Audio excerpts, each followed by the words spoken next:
Welcome to the channel. It's Jack, the muscle and mobility maker with Stronghold Strength and Conditioning.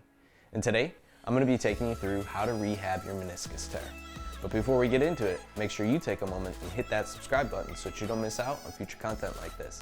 Every Saturday, I'm putting out videos showing you how to resolve aches and pains, prevent injuries, and overall optimize your performance inside the gym and outside of it in your daily life and routine. It doesn't get better than that. So take advantage of it. Ready? Let's go ahead and dive into this one.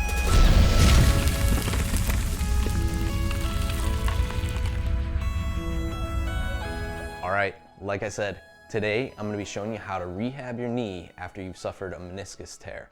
Now it's important to understand that if you've suffered a meniscus tear, your symptoms are going to be a large part of guiding you in your ability to rehab versus whether or not you might need to consider surgery with the tear that you have. Each tear is going to be an individual case, so you need to keep that in mind when dealing with your own tears here. And these are general suggestions if your knee is not locking up significantly. Okay, so if you find that you're unable to get it to not lock up and you're having issues with that, then that is something that you might want to consider seeing a surgeon about. Or if the knee is overall inhibiting your function to a point where you can no longer restore the range of motion that your knee should have, and you're in an extreme amount of pain based off of the injury that you suffered. So those are issues where you might want to actually consider consulting with a surgeon and seeing what your options are there. But here we're going to show you how to go about rehabbing if you're in a situation where you can actually move the knee around, it's not locking up significantly on you, and you're able to go ahead and get it into some range of motion and work it that way. So let's go ahead and I'll talk you through the exercises and the thought process as I'm going through them here, and let's get into it. All right, for the first couple of exercises, I'm going to be using a mobility wrap here, mobility floss, or voodoo floss, you might hear it called, or rock tape. It's got a few names, but the benefits are going to be the blood flow restrictive effect and the self-myofascial release with a little bit of flexion gapping at the knee as well. So as we work the knee here, we're going to be working it in a blood flow restricted state, but we're also doing compression to those tissues, and as I bend the knee, it's going to help create space at the knee. A few things going on. Here I'm doing total knee extensions, driving the back of my knee to the floor. You can see how that lifts my heel from the ground. And then I'm gonna go right into knee flexion. So I'm gonna do about 15 reps of that extension, and then I'm gonna start to pull into whatever depth I can for flexion of the knee. Now usually it's gonna be that flexion that might be a little bit more challenging as you get into those deeper ranges, especially. So we wanna start to rework as much normal range of motion as possible through these movements. So take your time, move slowly. The floss, if you have access to it, will be helpful to create space as you're doing this. And we want to make sure that we're able to restore range of motion and decrease the pain as we work through those ranges of motion, which this will help do.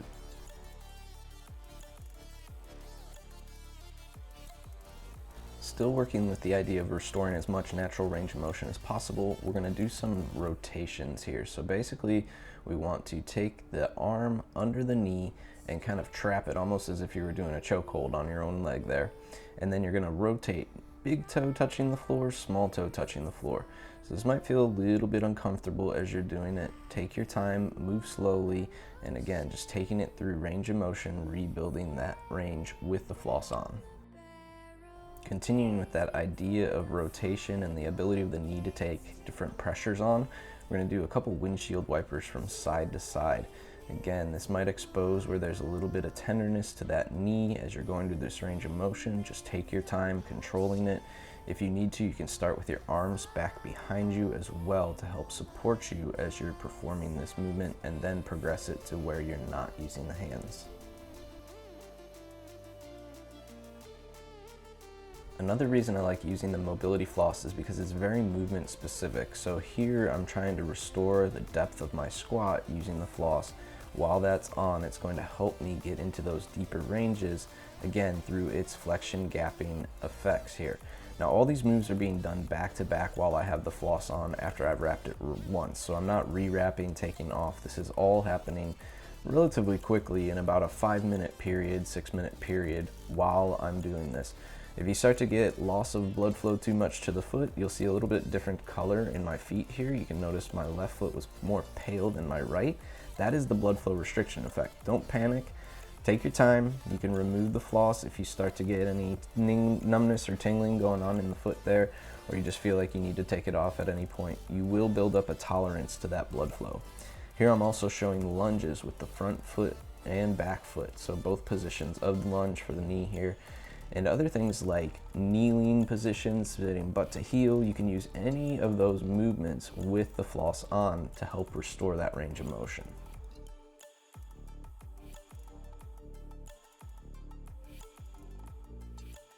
Next, I'm going to show a few exercises with some resistance bands as well. Here I'm doing a flexion gapping at the knee. Now I know the mobility floss provides a gapping effect, but sometimes it might take a little bit stronger of a band, and this is a nice way that we can passively get into that position. So you can ease yourself down and pull into that deeper flexion, and our goal ultimately here is to really hone in and do a scan around the knee of all the musculature to see where there's tension being held. And what we want to do is release that tension just by seeing if we can relax into this stretch here. So the band itself is going to want to pull the knee forward into a deeper dorsiflexion. You can allow that if you feel comfortable. Take your time, let your body feel it out a little bit, and you might spend about 2 minutes literally just sitting there till you can feel that knee starting to release the tension around it in the quads, in the calf, in the front of the knee through the patellar tendon. All of those sensations might be something that you recognize as you're sitting here. Next, we're going to place a band down low around the ankle here, and then place it up on a bench. Again, we're looking at the ability of the knee to get into flexion, okay, but we're also at the ankle here doing dorsiflexion, and then we're going to take it through a range of motion, which is going to help strengthen your feet. A lot of that musculature is going to connect right up in that anterior part of your shin, just below the knee. So we want to make sure that there's a lot of strength there and regular movement again, that you can feel comfortable raising up into the ball of your toes and handle those pressures. So start small. If you can't drive the knee very far forward, that's okay. Work on that first, taking your time. And it's good to follow this up with that knee gapping because you might automatically have more range of motion from that naturally.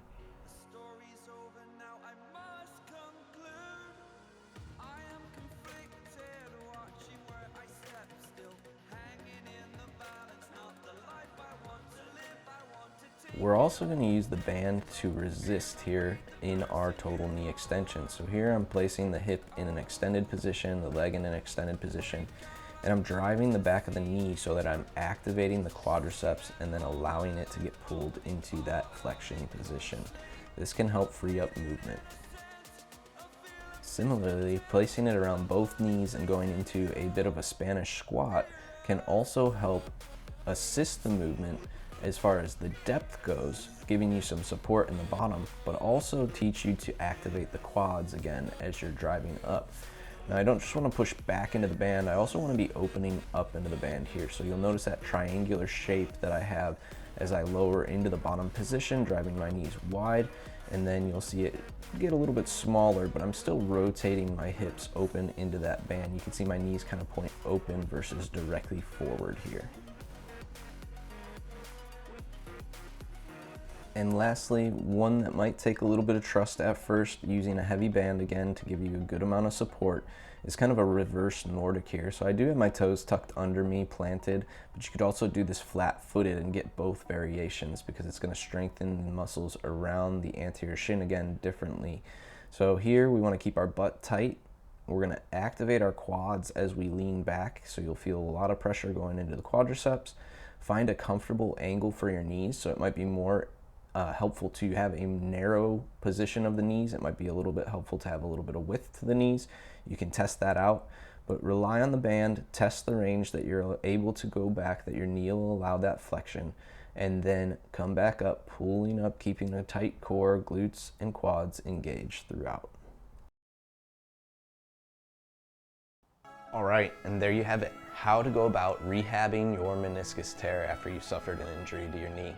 If you like this video, make sure you let me know by clicking that big thumbs up down below, and take a moment to share this one with a friend. Maybe they've recently struggled with a meniscus injury and they're trying to rehab it. Share it their way, send them some love. If you are somebody who is struggling with a knee injury, your knees have given you trouble for some time now, and you want direct help and guidance working through this process, what I want you to do right now is drop down below in the description to fill out a coaching application and schedule a Blueprint call. This will be our opportunity to get on a Zoom call together so that I could take you through an assessment, gather the information I would need to tailor a program specific to your needs, and then lay out for you in full detail what that program would look like on the call and provide you all the answers to any questions that you have at that time.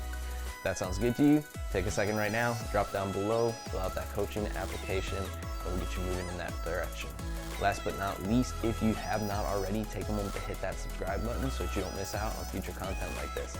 Every Saturday, I'm putting out videos showing you how to resolve aches and pains, prevent injuries, and overall optimize your performance inside the gym and outside of it in your daily life and routine. It doesn't get better than that. Welcome to the Stronghold Army. We'll see you next week.